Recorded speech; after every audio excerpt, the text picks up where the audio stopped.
Hi hello I'm doctor Niloufer అండి.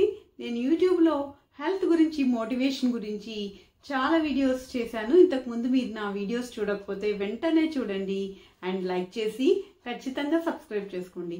ఇవాళ మన టాపిక్ అయితే డయాబెటీస్ ఉన్నోళ్ళు సపోటా తినొచ్చా అనే దాని గురించి. మరి మనం టాపిక్లోకి వెళ్ళిపోదాము. మామూలుగా సపోటా అనే దానిలో మంచి ఫైబరు, తర్వాత యాంటాక్సిడెంట్స్ ఉంటాయి. ఇది హార్ట్ హెల్త్కి, తర్వాత జీర్ణక్రియకి చాలా ఉపయోగకరంగా ఉంటుంది. దీంట్లో ఉండే కాల్షియం వల్ల ఎముకల బలం రావటము, తర్వాత వైటమిన్ సి వల్ల ఇమ్యూనిటీ రావటము, ఇంకా కొన్ని రకాల మినరల్స్, పొటాషియము ఇలాంటి వాటి వల్ల బీపీ కంట్రోల్లో ఉండటము, ఇలాంటివన్నీ సంభవిస్తాయి. అయితే 100 గ్రాములు సపోటా తీసుకుంటే దానిలో ఒక 83 క్యాలరీస్ వస్తాయి మనకి.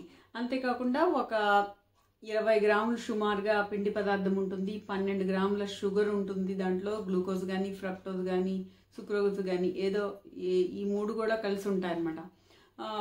ఆ విధంగా షుగర్ ఉంటుంది. తర్వాత వైటమిన్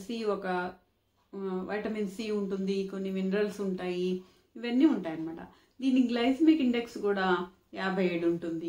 గ్లైసెమిక్ లోడ్ అయితే 10 ఉంటుంది.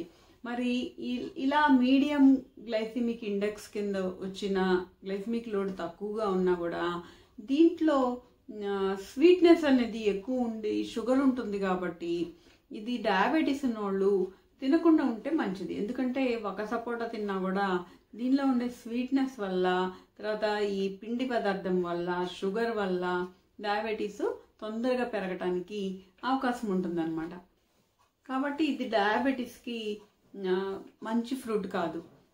డయాబెటీస్ వాళ్ళు తినకుండా ఉంటే మంచిదన్నమాట. మరి అదండి సపోటా గురించి.